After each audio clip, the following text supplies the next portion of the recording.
Alex, we talked about bouncing back from setbacks, and you certainly did that. You must have been very pleased at the way you got that point. Yeah, I think that appetite and attitude of the players was very good. And I don't think for 1 minute, and I said this at the time, obviously we were disappointed with how the game went against Watford, but I watched the game back twice, and I went back over it with the players. I thought for 65 minutes of the game they were good. But what happens is you leave the last 25 minutes with everybody that's watching. That's the last thing they leave the stadium with. Whereas with Burnley, it's different. You get that goal in the dying 5 minutes, and what happens is that's what everybody leaves with again. So, and that's the importance of finishing strong. So for us to get the point was good.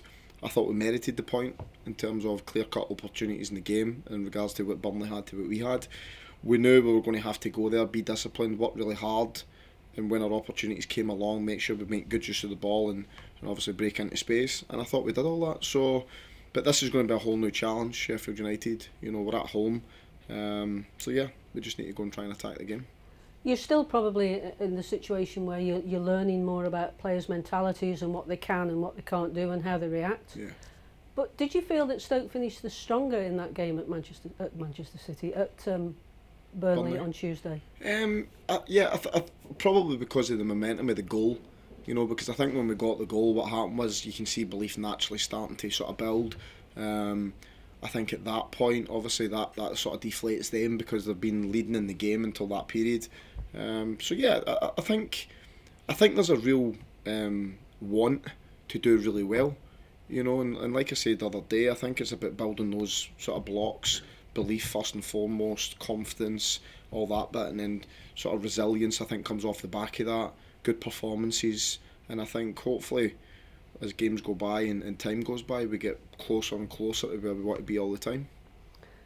You've got Sheffield United coming up. It's the end of a very tough week. I don't think anybody would have wanted those three fixtures one after the other. But they too apparently have got a lot of injury problems. Does that give you more heart and more hope that somebody else is in a similar boat to yourself? Well, what I think it does do for us and for them is make it much more difficult to win games at this level. Because obviously it's not even just the starting 11 players, but the depth that you've got on the bench plays a vital role in matches. Harry Clark gets a goal, for instance, coming off the bench. Whereas if you can look round and you've got a whole host of options there and guys who really... Because a lot of the time when you're picking your starting 11, there's very little between the guy maybe starting the game and the guy on the bench sometimes. So it might be form, it might be he's more fit, it might be you're freshening the team up. Do you know what I mean? It could be any sort of little thing that you've swayed that way to pick that player. But if you've got good depth on the bench, and I think that's where the bigger teams and the stronger sort of squads over the course of a season, that's where they come out on top. Is that more often than not they look round and if they need to change a game, they've got options there that are capable of doing that, and hopefully we get to that point as quickly as possible. You've got 5 points, or the club have got 5 points out of 15 in the home matches. You've got to make the home matches count more. Yeah, we've got to win more points. Yeah, definitely, and that starts with playing well, making sure that we go and set our stall on the game. But more importantly, when you're on top, you need to score. I think that's a crucial part, because if you think of Swansea here before they score, we have a golden opportunity. Do you know what I mean? And the difference is you don't take that chance, they then take their chance, and then that sets up the tone of the rest of the game. And you had similar. Middlesbrough should have actually put the game to bed and didn't, and Stoke got a point. Yeah. I know it's fine margins, but when you're looking at a side like Sheffield who haven't had two great results in this last week, do you think it's now a really good time to play them? I think it's a good time to play them in the fact that they don't have everybody fit and available the way they would like. So certainly in that respect, then yeah. Because if they're fit and firing, they're a good side. They're very good. Listen, they're top of the league. Do you know what I mean? So that, I think that tells you how good they've started the season.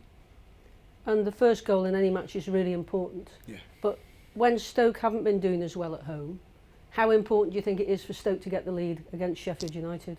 Yeah, but I'm a big believer in the fact that we've got to perform well. We've got to run hard, we've got to tackle hard, we've got to show that desire. And then what happens is I think then fans relate to that. Fans then give you your backing. And then I think when that happens, you become a real force at home. Whereas at the moment, we probably haven't started as well as we would like. What happens is then the fans are waiting to be sort of entertained, shall we say, or even they want to relate to what they see on the pitch. And we need to provide that first. It doesn't happen the other way about. Do you know what I mean? We need to do our bit first, and then the fans will react off the back of that. And then that's when people talk about building a fortress. And the reason they're building a fortress, when people talk about home form and away form, is the fact that when the fans and when the team are as one, and both of them you can see are fighting for every little bit, fighting for every decision, fighting for every ball, then what happens is that becomes really powerful. When like it's at odds a little bit, or it's not really looking and thinking, I mean, we need to do better, then naturally that's then when home form becomes difficult sometimes. When you talk about the home form, have you seen anything where you feel the players prefer to play away at the moment because of the pressure of playing at home? Yeah, but we're professional footballers, come on. Do you know what I mean? Really, I think the fans have been really good since I've came here. Do you know what I mean? I don't think the fans have been put untoward pressure on the players whatsoever. If anything, they've got an expectation and they've got standards that they expect to be met. We've got to meet those standards and more. So I've got absolutely no issues with that, and neither will the players, and neither do the players.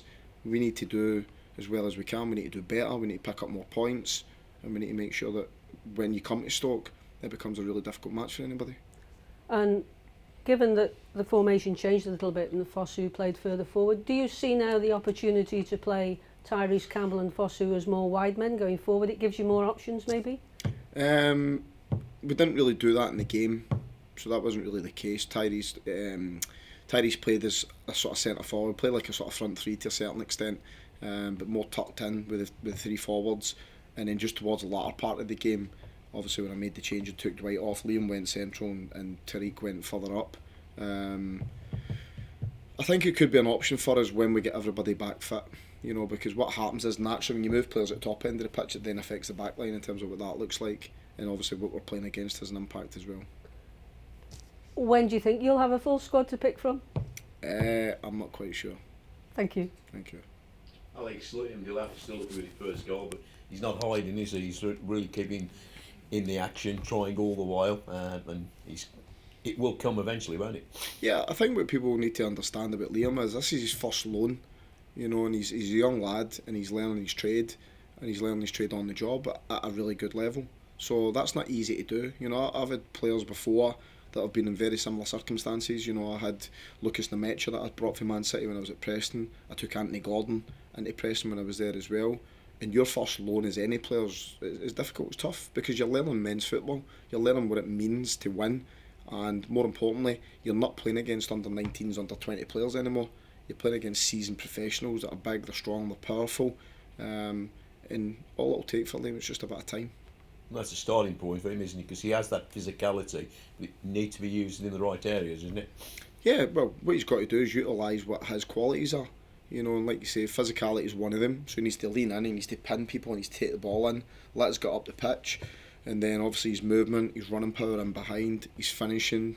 I mean, we need to get more of the qualities coming to the fore.